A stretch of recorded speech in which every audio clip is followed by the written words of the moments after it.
Hello. Hi, welcome along. Today I have my dear friend Nova, and hi, I'm Jon Binnie.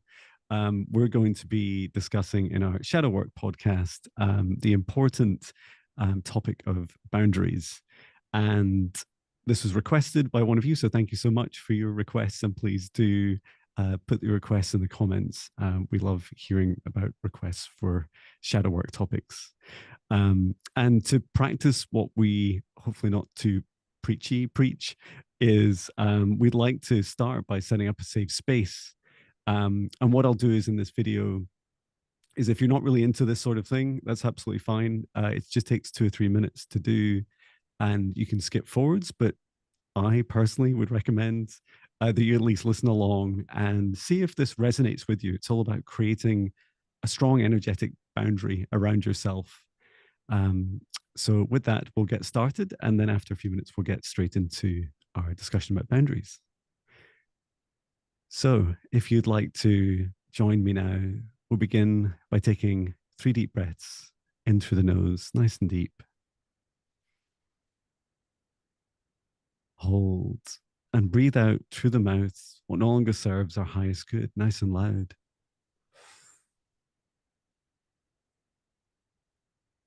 Breathe in through the nose, nice and deep. And breathe out any fear, shame, lack, pain, anxiety, or stress, nice and loud. And breathe in through the nose, nice and deep. And breathe out any remaining low vibration energy.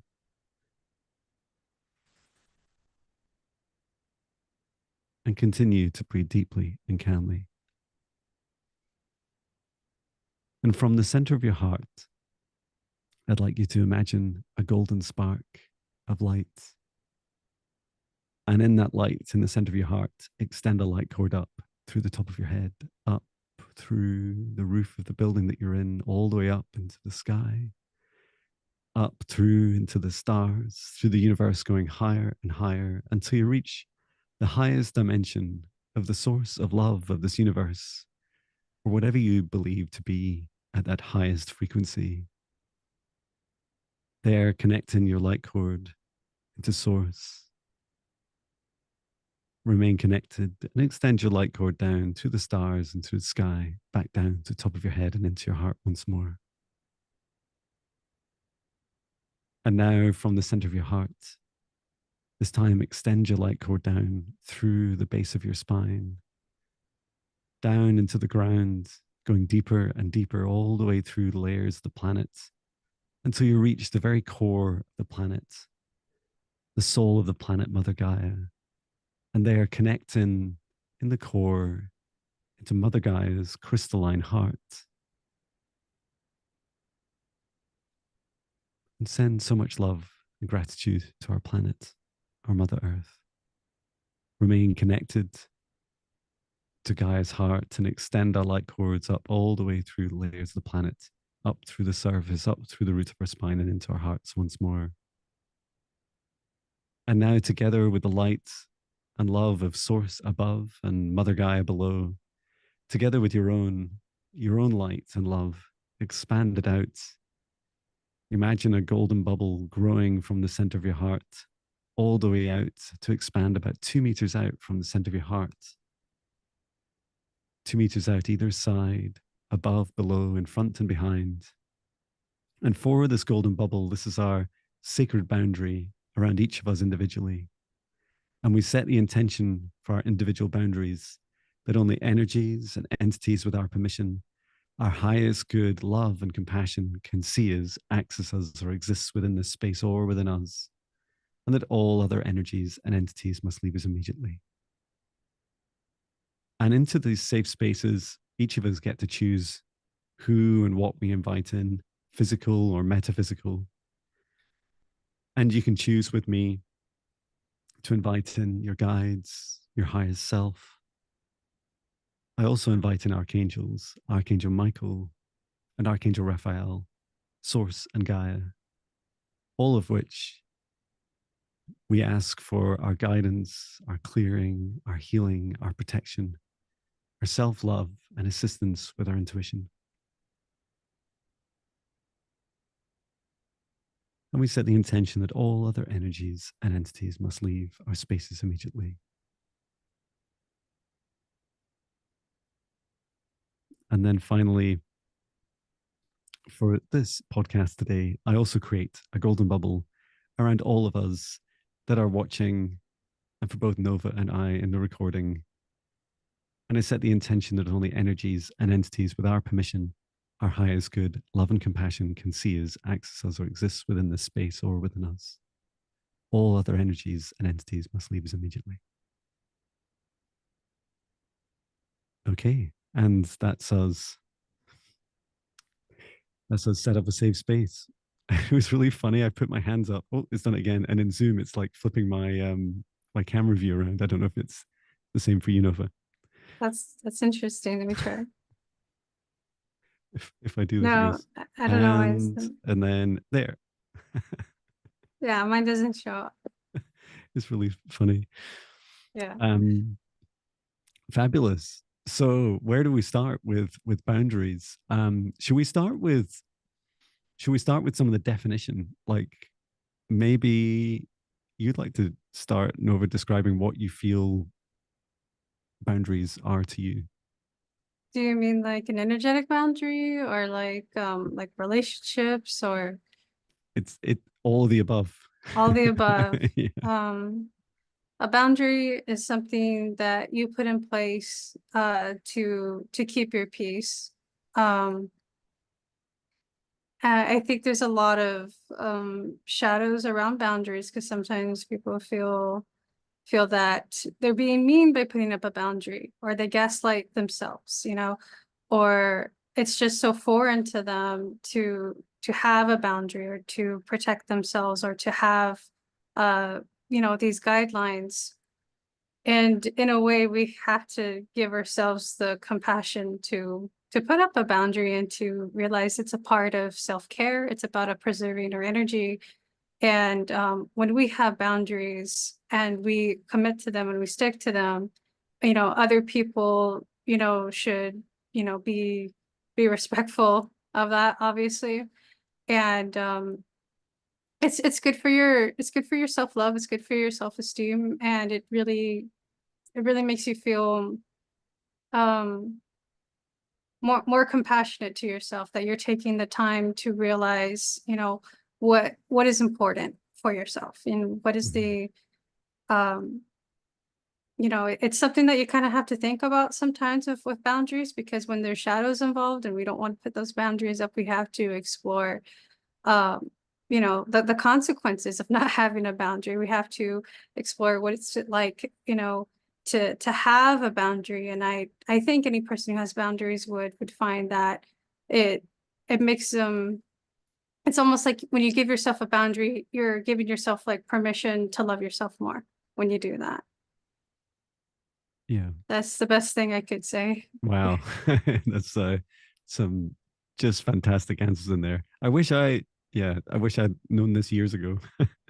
um yeah, I to answer the question what boundaries are for me, they've definitely evolved over the last few years. And as I've still spent like the good like first 40 years of my life not really understanding what boundaries are. um I, I'm pretty confident if you asked me back in 2016 what boundaries were, I probably would have given quite a kind of flexible, meandering type answer. So I would have back then I would do things like if I was when I was super career driven in my software engineering job, and my like managing director said, "Could I need you to work the weekend?" And even though I had plans, I would be like, "Well, I kind of like need it for my career, and then but I feel bad about my family." And then it'd be about my ego, it'd be in there as well, and there'd be no real like firm. You talked about self love, like no firm self love boundary. Like, would I be exhausted or not? It's just I would tend to often go with the thing that maybe the either the person or the thing that shouted loudest, whether it was someone asking me to, like shouting at me to do it, or part of me, like my ego going, but if you do this, maybe Jon will like get promoted or something. It's like I would just go with that. And that made me, um, if I think back, uh, for the 10 years prior to that, I went through a gradual erosion of boundaries. So I gave up music, which I was doing every weekend.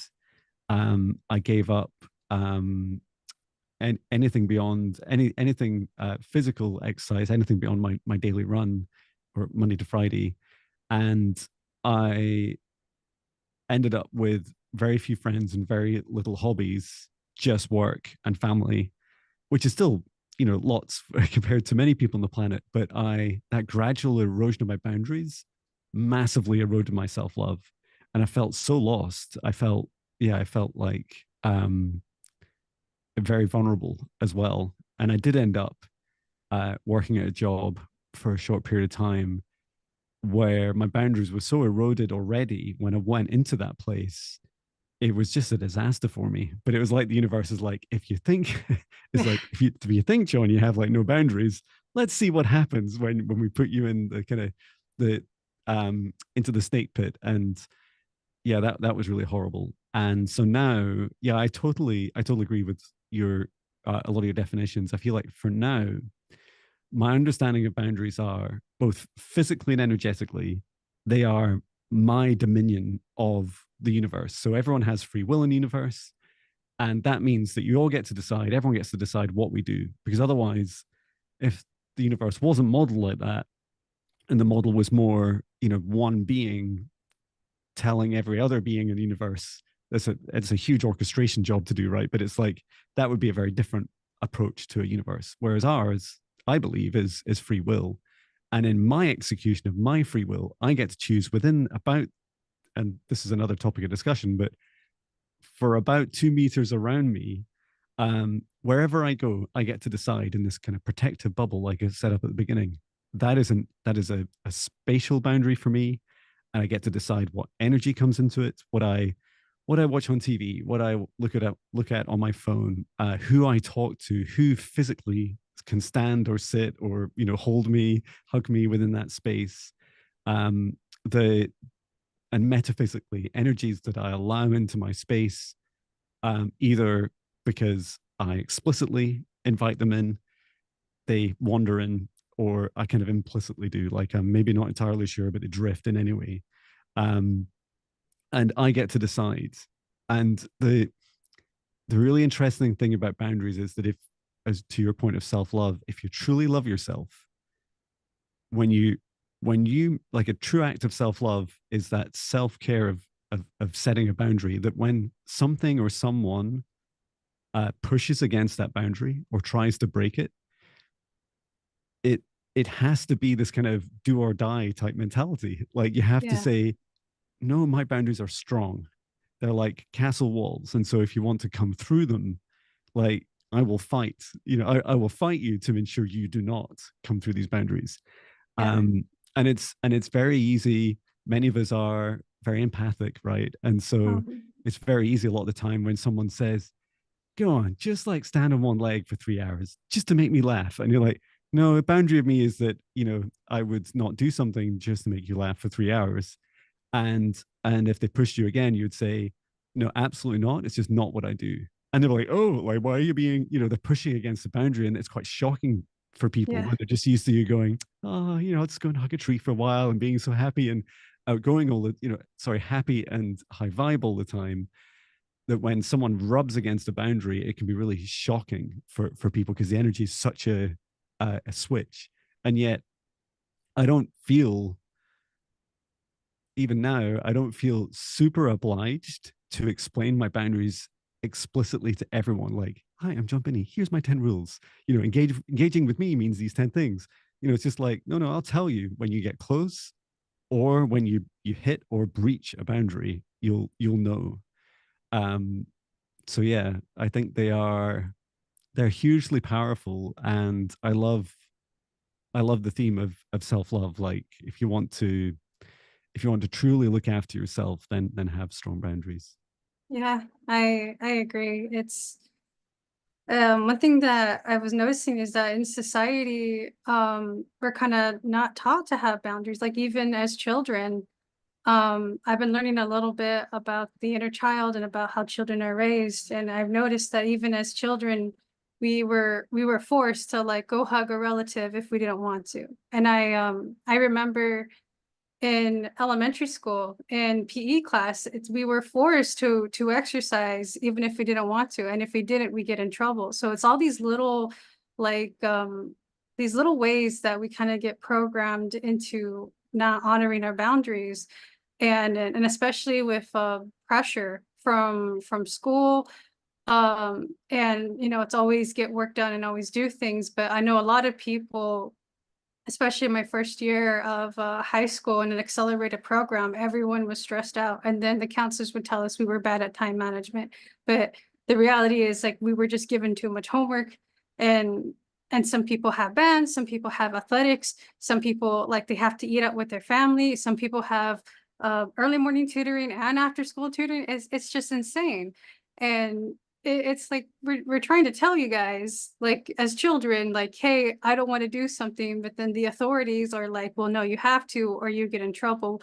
And people like it's a very heart-centered thing, and our society is kind of gone away from emotions big time, and it's incredibly sad. And I've actually been getting like little flashbacks and like dreams of like times where boundaries were crossed over me, at a young age, and I would have these memories, these dreams, and I would like feel into the emotion of what it felt like,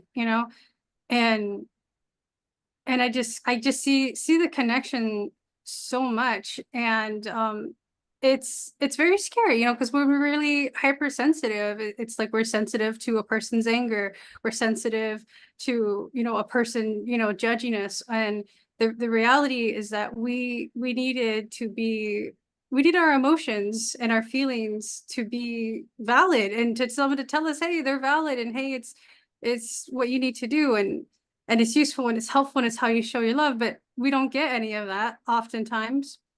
And even the adults too don't even recognize it. And it's interesting because if the adults knew about boundaries, they could teach their kids about boundaries and how to be safe. And if a boundary gets crossed and you get hurt, you can go to someone who will, help you, and you don't have to feel like ashamed or bad. It's just Mhm. it's the experience of life, and there's just natural consequences to our actions, and it's just part of how we learn.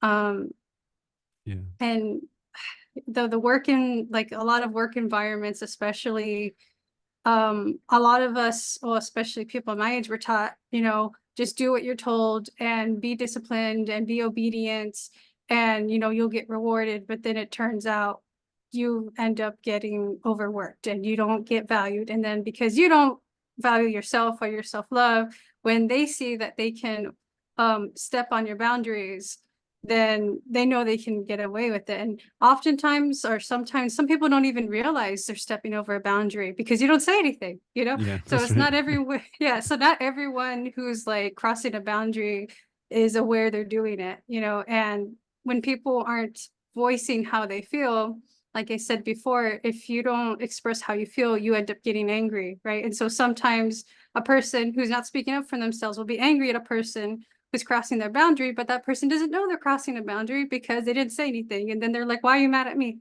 Yeah. Yeah. And it, there's a lot, regarding boundaries. And the more that we take that step to say no, and to say, I want to live my life this way, I want to make my decisions this way. And it's also partial of not caring what other people think. But when you're more secure in your heart and you validate your feelings, well, you're giving yourself that compassion that other people aren't going to understand, they're not going to get. And they're especially not going to get it if you're too afraid to say how you feel. And partially why you're even afraid of to say how you feel is because you kind of know, or you at least been programmed that, this feeling that you have is somehow not valid, Hmm. or this person you can't talk to because then they're gonna, gaslight you, or they're gonna be dismissive, or some kind of thing. People who are more emotionally, mature, and people who are more empathic will honestly, truly, really try to make sure that they're treating other people well, Yeah. without being, provoked into something happens or not. They'll naturally care about you. Yeah. Yeah. Agreed. You remind me of like a work boundaries. I my 8 years at my last corporate company, a global company. So based in, my work was based in Edinburgh in Scotland, and the time zone that I worked with was 8 hours behind. And so over on the west coast of the US. And so what would happen is we used to work about typically about 10 a.m. to 6 p.m. That was a kind of like meant to be the hours that would work. And often I'd be invited to meetings pretty much all the way through to about midnight UK time or Scotland time. And I learned quickly that would, like, very quickly. I remember within the first few days, like that, like if I wasn't sure about a boundary, there's no way physically I could just go and attend all these meetings. And I remember asking my boss about it, and he just said, well, I just keep those in my calendar so that I can just decide, maybe after dinner, I might dial into some of these or not. Sometimes I'll listen in or not. And he just considered that after, 6 or 7 p.m., that he would just dial in sometimes. But then he would say sometimes, well, why weren't you there? And it's like, well, and so eventually I just said, look, my boundary is 7 p.m. And later, after a few years, it became 6 p.m. And it was really fascinating because boundaries are not bad, right? Boundaries are good. In fact, they're really, really good. Insert passionate swear words. Because the reason they're so good is because they make us more productive, more happy and healthy and sustainable. And so what I quickly realized was the first thing I started learning was when someone in West Coast US would say, hey, John, can you like do this report for like, you know, 8 p.m. your time, UK time? I'd say no. I'd say I'll work on it till 6 and hand it over to you to review what I've done. And then I'd say first thing in the morning while you're sleeping, I'll have almost an entire working day. And I said, because I'm rested, I'll be like, I can go and brainstorm with the team. I can innovate like that. I can come up with new ideas, new ways of doing this, not just like our last minute, response to a customer or a senior leader. That we'd actually come up with something, inventive. And you can do that if you work to midnight that night. It's this total kind of false economy of your own sustainability and your own self love. And the vast majority, I'd say like 90% of the time, it worked because people would go, well, okay, it doesn't really make any difference to me. And they'd totally forget the time zone difference. But it was so on one hand, the time zone was pushing me to try and work later. But the other hand, it's like, well, if I can just have a clear boundary, you work with me and my team, we finish at 6 p.m., which is, you know, what was that, 10 a.m. West Coast in the US.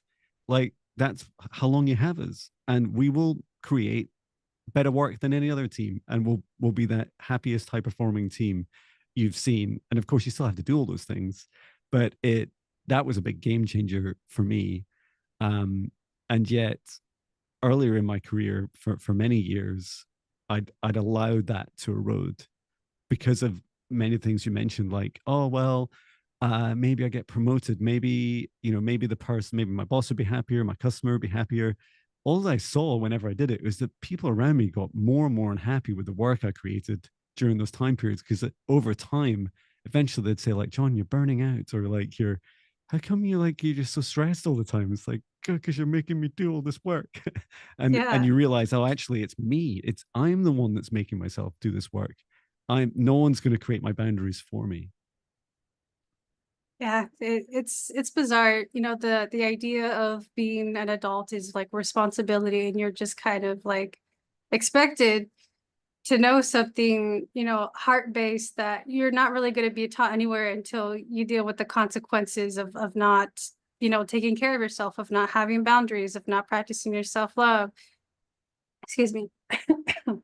And it's incredible to me because a lot of people, in the self-help you know, they start to learn about boundaries, they start to learn about love, they start to learn about these things. And it's like, why are we learning these things like in our 20s and 30s? We should have learned this like a long time ago, you know. And it feels like, you know, we get conditioned, we get programmed to live life a certain way, and then that's supposed to be it. Like, you're an adult now. And I remember feeling like, no, I'm 18, but I'm not an adult. Like, I have so many things about myself that I need to learn and fix. It's just I didn't get the support. And it's like, well, now you're supposed to get the support. And it's incredible because things just pile on, you know. Yeah. Yeah. And it's hard to like break out of the fear, you know. And that was something I've experienced a lot, is the fear of like having too much to do and not having anyone who listens to me. And that when I would speak up or I would say something, it really wouldn't really work. It'd be dismissed. And especially in my time in a religious cult, there was you know, they have boundaries in religion, right? But the boundaries were kind of more like, well, if you don't do certain things, or if you do certain things, you'll either get like punished or rewarded, or, you know, you would commit sin, or things like that. And there's also a toxic positivity, you know, to service, right? Hmm. Where people are giving too much service, people are committed, but they're being overly committed. There's sacrifice and not compromise, you know. And so sacrifice sometimes gets this praise when it's really like, well, what about boundaries, you know, what about compromise, you know. And it's instead it's like, look at that person, because they're sacrificing so much, you know, to be here or whatever. That's one of the things that I noticed, you know, in my time in religion, is that people would kind of get these religious callings that pretty much the bishop assigned people stuff. And so they would say, well, you are you know, seminary teacher, you know, or you are to teach the primary in school and stuff. And because of the obedience thing and like the religious part of it, it's supposed to be something that you like, you can say no, but there's kind of this pressure to say yes, you know. We call it like voluntold instead Yeah. of volunteered. Hmm. um and one of the things I would hear very often is that when we would, you know, appreciate people for their services in the church, one of the first things mentioned would be is the sacrifice. They sacrifice to be here. They sacrifice to teach, you know, the seminary students, or they sacrifice to be the bishop, or they you know, it's all this idea of sacrifice. and and that's supposed to be something we're supposed to appreciate. But it's like, at the same time, it's like, I would feel happier if the person who volunteered and wasn't voluntold, and who had boundaries and who had help, you know, could actually, you know, just be happy, instead of just like, oh, you're just supposed to get praise because everyone's just happy that you sacrifice. I'm like, are you happy? You know, like, are you happy with your sacrifice? Are you feeling supported? Are you having your batteries, you know, recharged?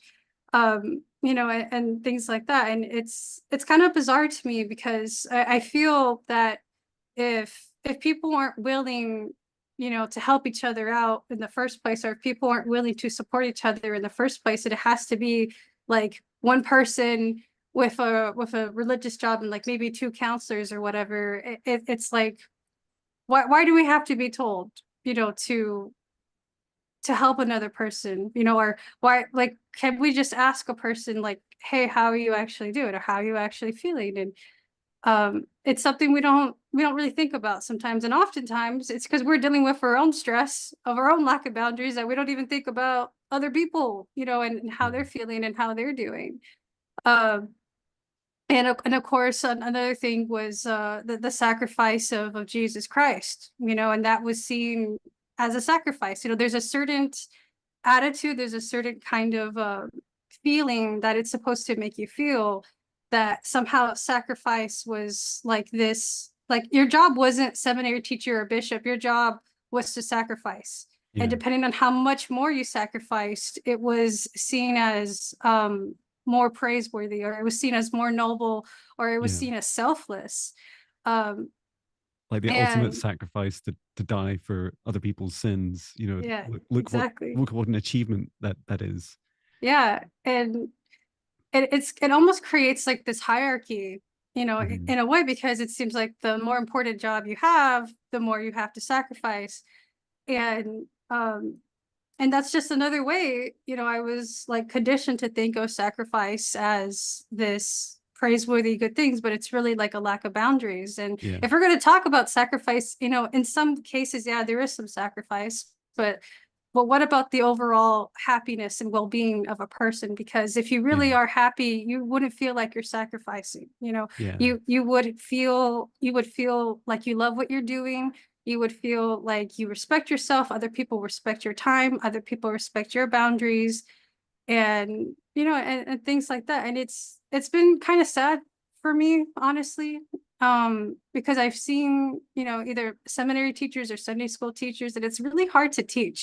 uh you know and not everyone is like good at it, or it's kind of hard to get the participation of younger students and stuff. And so I'm always there like raising my hand, like answering questions. And because it's just kind of awkward when it's like you're a teacher and there's a room of like 20 teenagers and no one is saying anything, and it's super eerie when that happens, and that Yeah. happens often.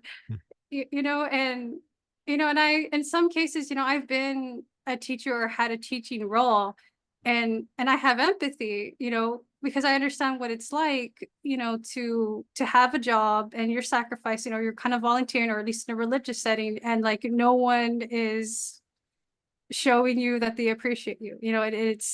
It may not be that, but I've definitely seen um people who were having these religious jobs, and they're obviously stressed out, Yeah. and they're obviously putting a lot of pressure on themselves, and they're kind of worried about like perfection. They're worried about making sure, like if it's a group or a team thing, like if it's like a religious camp, it's like there's so much organization, there's so much planning, you have to deal with so many things. And I just remember being the one who's being like served, or who's participating as a youth, and with all these leaders, and they're volunteering, and I do notice it, and I do feel it. And it honestly, it feels quite unfair, you Yeah. know um but I noticed it's a certain vibration, and a certain level of self-love for yourself. You have to take care of yourself first before you help others. And sometimes I wonder, because it's easy to say, oh, those people don't help, they're selfish, they're lazy. And it's like, well, maybe, they don't have the stress relief of emotional closeness. Maybe they have their shame, maybe they have their shadows, and maybe that's why, they choose not to help. Or it's not that or sometimes they don't even know if people need help, Yeah. so Or they don't have their own boundaries. So why would they even know like yeah, how to pay attention to yours?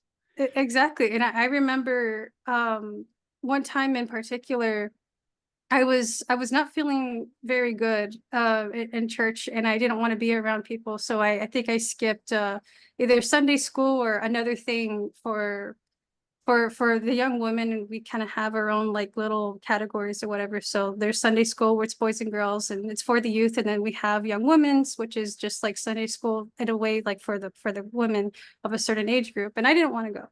And I was just in church, and everyone else was in their classes, and I was just sitting on the couch.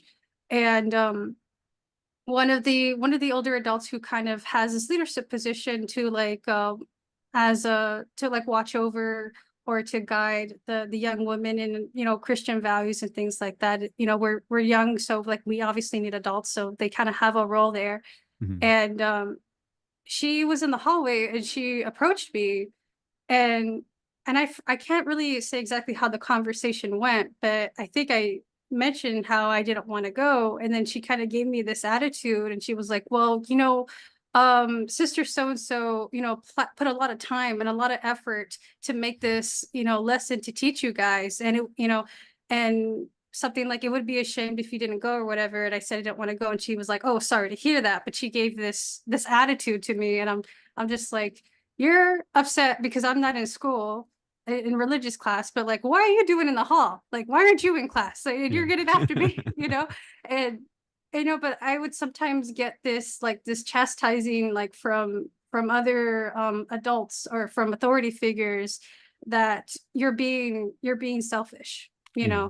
Yeah. and you're not appreciating people. And it's like, well, no, it's just I have a boundary and this is how I feel. And like, yes, I would love to support people. And on any other day I would, but there's just things going on that it, I can't express or I can't say or whatever. Yeah. And there's this judgment on people who have boundaries. Oh, you're so mean. People who don't have boundaries, like, what's wrong with you being an Yeah, they're adult? great. Yeah, yeah, exactly. Or people who don't know boundaries are being overcrossed, and then they like, oh, I secretly hate you, but I'm not going to tell you why. Yeah, It's it's strange. so true. One thing you reminded me of in the workplace is uh about 6 years of the 8 years of my last corporate job. When I joined in 2016, I remember quite just a few months in, we as like a management team, there's about I think it's about 20 of us in the office got together and we're reviewing everyone's performance for the year, which is really common across many companies. And quite quickly, one of the managers said, "Oh, person A is working too hard." And I was like, what does that mean? What does working too hard mean? And they said, well, like they're working extra hours, they're worried, they don't really understand their customer products, their technical domain, and they're trying to compensate by too many hours. And so they're really stressed out all the time and they're just working so hard and they need help. Like they need support, some mentorship. They need to deep dive into the things that they're kind of skipping over that's causing them a lot of their anxiety. And they need to have boundaries. And I was just like, this is new to me as a manager. It's like, I think I feel those things for myself, but I've never really heard a management team. And everyone's like, yeah, it's true. Don't work too hard. And it kept coming up like year after year. And I found myself, I'd say as well, it's like, it's got to, whatever we do, our teams are happy, sustainable, healthy, productive. It was, it to me, a happy team is a team that smiles a lot and enjoys their work and are kind of many things we're not really taught at school or programmed through our society to do is like, oh, they're always seeking like this kind of moment of flow, that kind of mad genius part where you're just like, you can't stop what you're doing, you're loving so much, like it's so much fun. And you're creating constantly and you're working together as a team and everyone feels like they're not part of just a gear in a machine. They're part of like crazily beautifully inventive minds that are helping solve problems that no one's ever even thought of before. And that really excited me when I got started to shift my mindset towards that. And if I was as you were speaking, I was trying to think of like, what are the boundaries right now that I have, like my non-negotiables. um if I start with the physical, it is like, well, regular exercise. Like I'm a morning person, get up, do a morning run. Like it's non-negotiable thereabouts, unless I'm like going on a plane or I don't know, we were traveling overnight or something. So for example, Friday morning, I went for a run at a campsite. We're camping for 3 days and went running with my son. And it was, even though it was a shorter run because he's not as used to running, it was just a lovely bonding moment. It's like that for me is non-negotiable. I meditate uh, every day, and even if that means waking up like I did this morning at 6 a.m., alarm goes off, sit up, meditate for 10 minutes, go back to sleep. It's like it it still just for me, it just has to happen. So if someone tells me that they think that I should not do that, it's like, you don't get to decide what I do with those 10 minutes of my sleep window. That's just like, that's a boundary for me. Um, and then other things I found really surprising when I left my corporate job in May, and I see this as more of a like kind of societal programming, was I remember a customer saying something to me. They were like, "Oh, John, you need to come and do like an energy healing at this date and time." And I was like, "Oh yeah, right." They're saying blah blah, and I was thinking, "Hang on, like," I was like, do I need to do what they're telling me to do? Who's my boss? And I remember asking myself, who's my boss? He was like, oh yeah, I'm my own boss. And there's like my brain kind of exploded. It was like, whoa, I get to decide. I get to decide how much.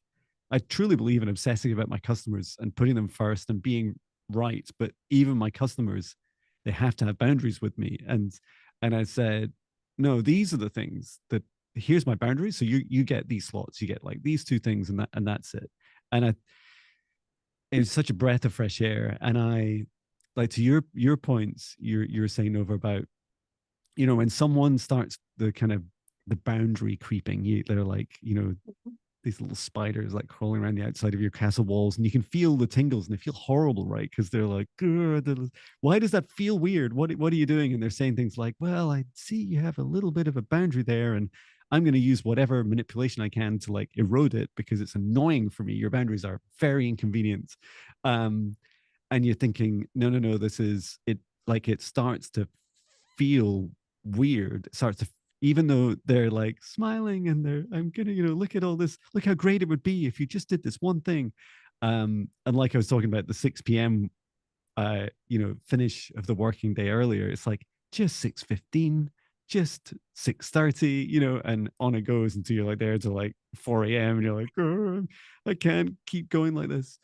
And then some of my other boundaries, and these are like energetically, is I just like I did at the beginning, I did not give permission for others to give me, how to describe it, unsolicited energy healing or readings. Like the more sensitive I become, the more jarring it is for me. It's like literally, it happened to me earlier today, and I sat in my chair building some training material in my home office, and it's literally like someone came and shook my chair. Like my head was ringing, it's like pulsing, and I'm like, it's like, who is that? And I was like, I don't care who you are. Like, you better back off because that is in my boundary. And I'm not aware of giving any permission. I just pushed it right out, and it just settled right down, pushed it outside of my boundary. It's like, I don't know what you are, who you are, not interested. And that was also a huge learning for me, both as a receiver, but also as a practitioner. Like I would never break that golden rule. Yeah. As you were speaking, I have a shadow work oracle that I want to show you, because there's a shadow card here called boundaries. And I remember doing readings for people, and I don't really like have a business or anything. I'm just more selective, but I felt like it would be a good idea to read what it says about boundaries here. And so this is called Wisdom of the Shadow. It's one of my Mm, favorite ones. Yeah. Um, and it actually comes up quite often. And like, as I was thinking about it, I was like, I know what this card looks like because I've seen it before, and this is the card of boundaries. mhm. So like looking at the picture, it says, I mean, it has some profanity, but I like it. it, It's pretty it clear. yeah, it basically says like get away from me, and Yeah. this is the picture of a person like meditating, and maybe like an aura and like Mhm. a mouth. It's like screaming Screaming heart. for boundaries. Yeah. Yes, and boundaries, when we don't have boundaries, it's like we're consuming something that we didn't consent to in a way. So it's Mhm. like we use like our mouth to decide, what we're going to consume, what we're going to deal with, but we also use like our mouth to voice, hey, I don't want to do this, this is a boundary of mine, right?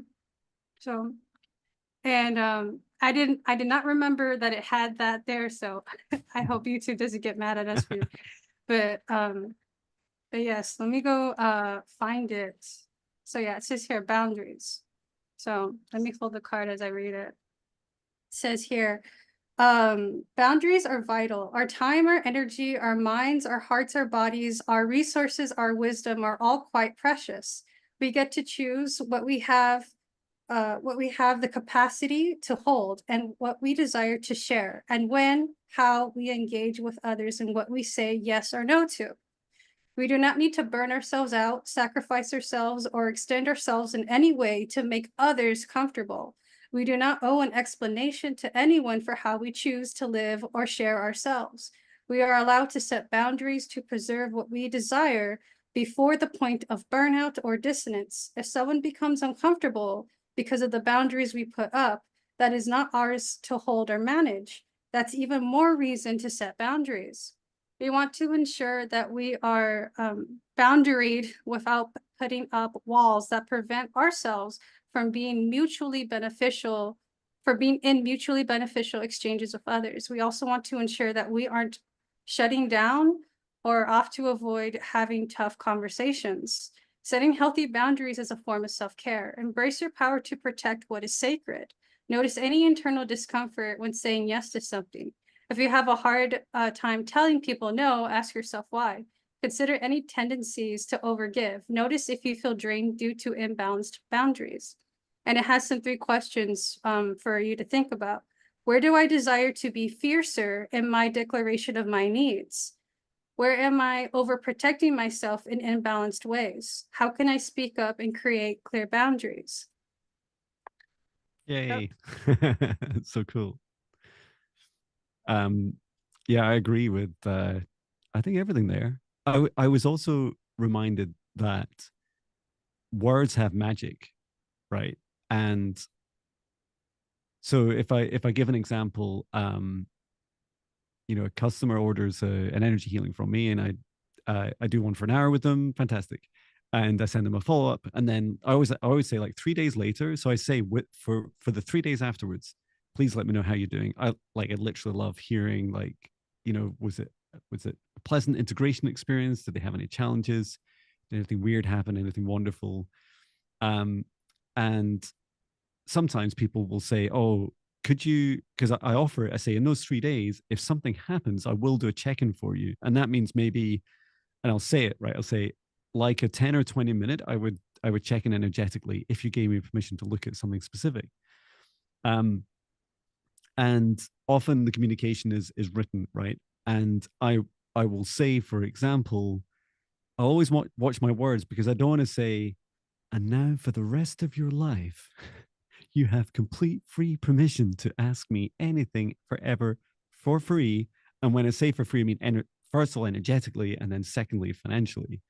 Um, and and so instead, I'll say, yeah, I will happily do like a 10-minute check-in. And then if you want to buy you can either use my free meditations. So that's another boundary. That stuff there is free. You can do what you want with that.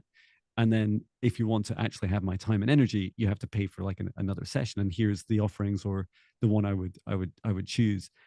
I found that so hard for years. And as a result, I attracted lots of energy vampires, and I became very burnt out very fast. And I totally underestimated the energetic cost of a lot of energy healing work. Like it would Oh, yeah. drain my cup. And so I'd just be running on empty a lot of the time. Um, and yeah, I love a lot of the card, describing, the strong boundaries, and saying like, who cares if they say, oh, John charges too much? It's like, well, there are literally millions of us in this planet that can do all these different things. So you do not need to like my boundaries or not. They just are. And giving myself permission to be able to draw that boundary and say, right, these are the rules of engagement. If you work with John, it's just really simple. And um and I also started to realize that the words are really important. Like I can't just leave something open ended Yeah. to even simple things like if I have a discount for a training course. I learned quite quickly, well, that can only run for a certain amount of time. Otherwise, you'd literally have people coming back to you years later going, hey, that thing you said, and you feel, well, I do want to, keep my promises. But if your promises are open ended, like, are you going to keep it for the rest of your life, or your soul's existence? Um, and finally, I also wanted to just reflect on um, the one of the really one of the hardest aspects I find about boundaries is that in relationships, friendships, in intimate relationships, partnerships, any kind of relationship, they're really hard because when you set you set down a boundary and you say, hi, I'm John, I'd love to be in a relationship, but for instance, like you can't just turn up at my house. You have to, you have to ask, and we have to book in time. If that doesn't work for you, like that's no good. And then but you really like or love the person, and they're like, that's I'm just not like that, and you're left with this really hard decision, like, girl, what do I do? Like, I've got this boundary which is non-negotiable for me, and then I've got this thing which is a really powerful relationship. And I feel like the simple answer is there's no right answer, right? Like you have to decide what your boundaries are. And on the journey of things like relationships, helping understand the why behind boundaries can help you get really fine grained on it. And maybe, the other person just cares that it is just a warning sign for them that you're not really committed. And actually, it's Mm-hmm. nothing to do with the boundary itself. Or maybe there's a practical aspect that, they run by your house twice a day and that they would love to just pop in sometimes. And you just say, it's fine, just text me a minimum of 15 minutes before you turn up at the door, and I get the chance to say no.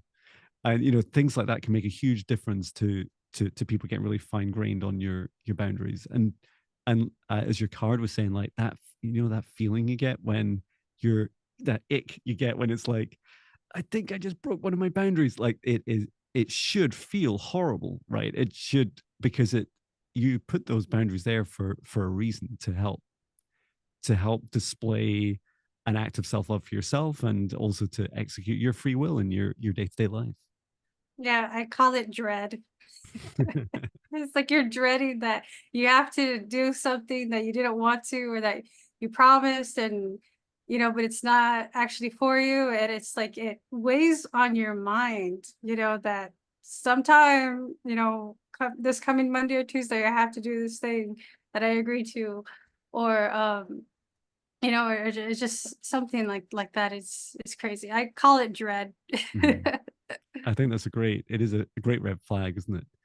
Yeah. Um, the other thing I was going to talk about energetically is, and we haven't been super metaphysical in this chat today, but um, I was asked by a friend about the why a boundary of 2 meters, that I create energetically, like this golden bubble. And like there's not a right answer, right?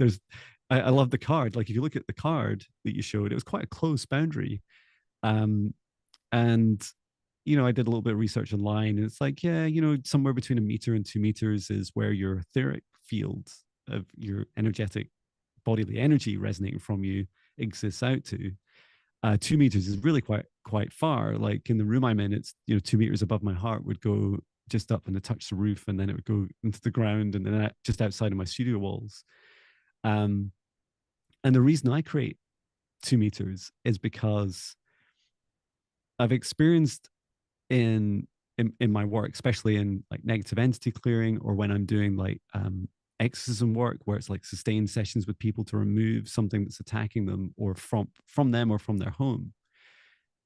It is um, it's more common for me to have what I describe as, when we're talking about spiders going around the outside of a castle wall. It's a bit like that, but like quite dark entities, often behind, not always, but often behind me. And when I create that boundary each day, they'd be pushing, just each day, just gradually pushing and shrinking or warping the shape of your boundary. And it's both metaphysical and physical, metaphorically, like symbolic. It's all symbolic, right? Which is that it's like that gradual, you can almost ignore it. You're just like, oh, it's okay, my blinkers are gradually slowing each day, closing each day, until eventually I really can't see much. And now when I feel something pushing at any time against the boundary, I get really, like that card, like I get quite fierce. I'm like, this is mine. Like, you don't get to choose, whoever you are, whatever you are. um and it'll make me go back, and I'll go back to that moment, that feeling. And it's never like everything for a reason. So it's never just some disembodied, wandering negative entity just happens to, come across me. It's like something's pushing on my boundary for a reason, and feeling into the why, like what was going on in my mind at that time, what inner self, doubt or self talk was I giving myself? Who or what was I thinking of? And being having like a heightened awareness is very helpful. I would say there's also some downsides, right? If you create the world's thickest castle walls, surprise, surprise, like it's really difficult to navigate human life and to be sensitive and empathetic. And if you're someone like me that's doing energy work and you're wanting to do like a psychic reading, or like if I had it on a live stream, I think a couple of weeks back, was where I Mhm. tried to read someone and their guides were like, mm-mm. They're like, no, like this is a bad time to do it, and they were very much closed off, and it can be, you can become that, right? You know, if you literally be the hermit and you close yourself in your castle walls and you build them so thick that eventually you almost get no, you know, helpful interactions. But we all get to choose. We've all had hermit days and years and pandemics, you know, that and when we take that right into our own hands and we say, well, actually, I want to be in those castle walls right now. Like you get to choose, you get to do that. It's just being aware of the pros and cons to all these different things. But I would never encourage someone to remove a boundary or allow erosion of the boundaries. I think always, whenever you're feeling that dread or that ick, it's just like really feel into why. Like it is not about you, it's about the other person or other thing or energy doing something to you that you're on, that feels wrong to you. And the answer is not to just dim your light and to just compromise and just go, oh yeah, sure. Like it's important for you to feel into like you have a strong boundary for a reason. Like you said, Nova, like imagine that Tuesday thing or whatever it is, like played out again and again and again in your life, because these things only expand and get worse. Imagine where that timeline takes you, that future version of you where all these boundaries have been eroded. Like Yeah. where, how are you going to feel? Or are you trying to achieve this world of like, you know, happy work-life balance, of relationships, of mutual respect, of working relationships where you can clearly articulate boundaries? And sure, you rub up against each other's boundaries sometimes, and sometimes it's a bit funny and sometimes it's like scary and upsetting, but it's okay. And it's better to have a boundary and for someone to rub up against it and be aware of it. And then you get to decide whether your boundary is right or wrong at any time, not them. Yeah. Speaking of boundaries, we're at an hour. Yeah, Are we ready to wrap it up? we are. Yeah. Thank you for that. Um, yeah. So anything before I close down the session? Um, I don't think so. I think we're all right. Fantastic. Well, thank you This so was much. fun. It Yeah. was a lot of fun. Yeah. Yeah, thank you so much. And yeah, if anyone has any requests for future shadow work podcasts, let us know, and let us know your experiences of your boundaries. Perhaps you'd like to put some non-negotiables in the comments. It's lovely to hear from you. Okay, so just to close us down, I'd like to thank our guides, our higher selves, Archangel Michael, Archangel Raphael, Source, and Mother Gaia. And I'm just asking each of us to step out of the session, this podcast energy, remaining in our individual bubbles as we wish, and just clearing away that energy of the session. And yeah, I hope that this has been helpful, and look forward to seeing everyone again soon in our next podcast. Thank you, everyone. Take care. Bye.